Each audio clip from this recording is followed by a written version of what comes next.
فاسألوا أهل الذكر إن كنتم لا تعلمون. Assalamualaikum warahmatullahi wabarakatuh. Alhamdulillah, selalu kita ucapkan kalimat suci, kalimat mulia, kalimat sempurna kepada Zat yang Maha Suci, Maha Mulia dan Maha Sempurna, satu-satunya pencipta langit dan bumi, Maha Kuat, Maha Adil, Maha Bijaksana, yang telah menciptakan, mengurus, mengawasi dan akan memusnahkan seluruh apa yang telah dia ciptakan sesuai dengan keinginannya, dan dia akan meninggalkan siapapun yang dia inginkan. Maksudnya tidak menghancurkan dan memusnahkannya. Zat yang Maha Mulia ini adalah Allah Subhanahu wa ta'ala. Dia telah menggantungkan segala kebutuhan kita untuk roda kehidupan di muka bumi ini dan untuk meraih kasih sayangnya, perhatiannya dengan kalimat mulia Alhamdulillah. Maka selalulah saudaraku seiman mengucapkan kalimat ini. Juga kita panjatkan salam hormat kita pada manusia terbaik, manusia yang telah dipilih oleh Sang Pencipta di antara seluruh manusia dari turunan Adam sebagai penutup risalah Nabi dan Rasul atau utusan Sang Pencipta Allah untuk membawa peraturan-peraturan yang diinginkan oleh Sang Pencipta. Kita tahu dari manusia terbaik ini mana yang boleh, mana yang tidak boleh, mana yang halal, mana yang haram. Dan juga akhirnya kita masuk ke dalam surga yang dijanjikan oleh Sang Pencipta Allah bila meninggal kelak. Dan ini harus diyakini oleh setiap muslim.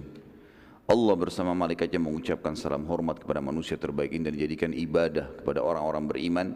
Dan dari sisi yang lain juga sebagai bentuk terima kasih kita kepada manusia terbaik ini, manusia yang paling layak untuk dicintai dan dipanuti, karena telah mengorbankan 23 tahun dari masa hidupnya, 13 tahun fase Mekah dan 10 tahun di Madinah, semuanya untuk menyebarkan agama yang mulia.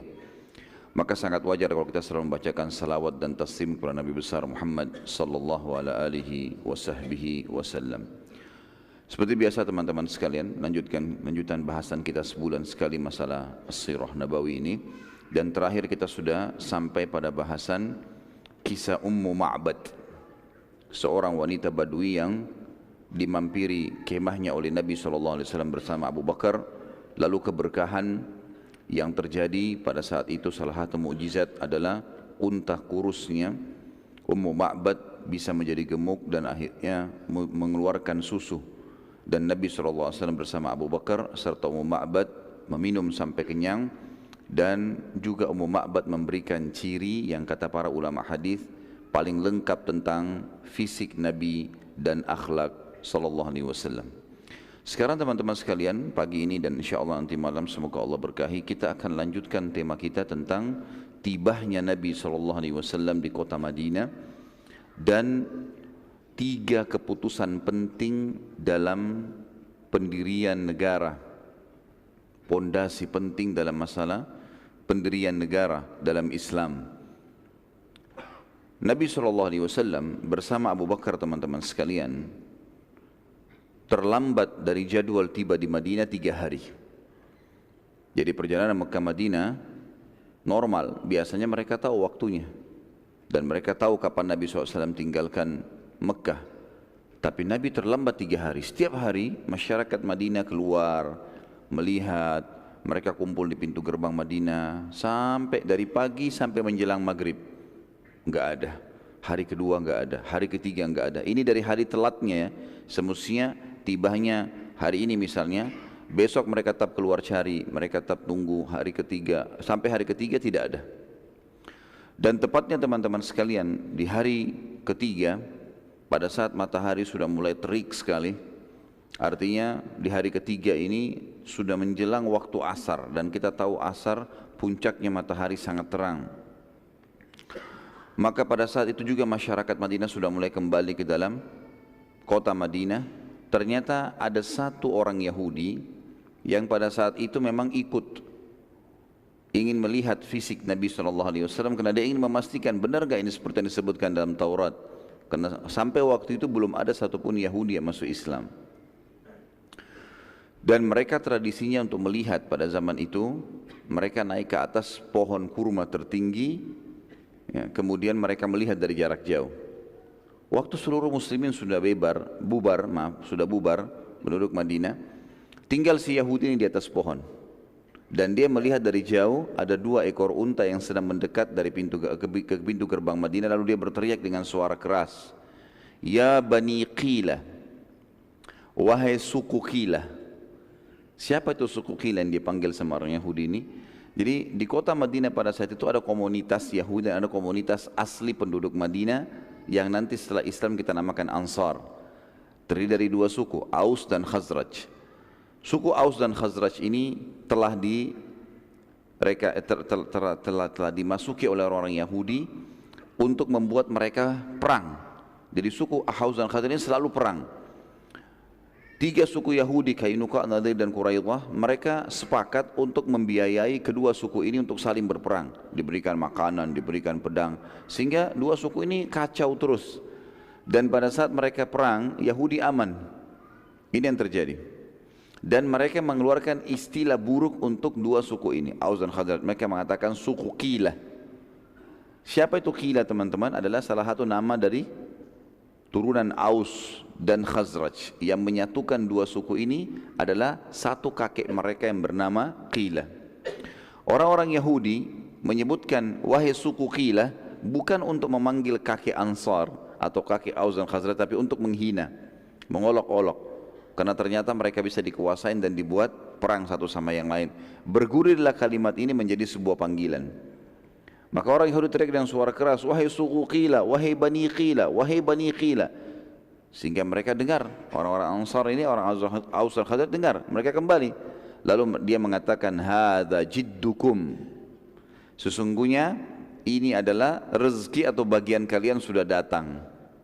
Maka kembalilah orang-orang Ansar semuanya bersama dengan sahabat Nabi yang mulia menjadi dai di Madinah adalah Mus'ab bin Umair radhiyallahu anhu. Kemudian bersama juga dengan orang-orang yang baru masuk Islam dan yang belum masuk Islam dari asli penduduk Madinah.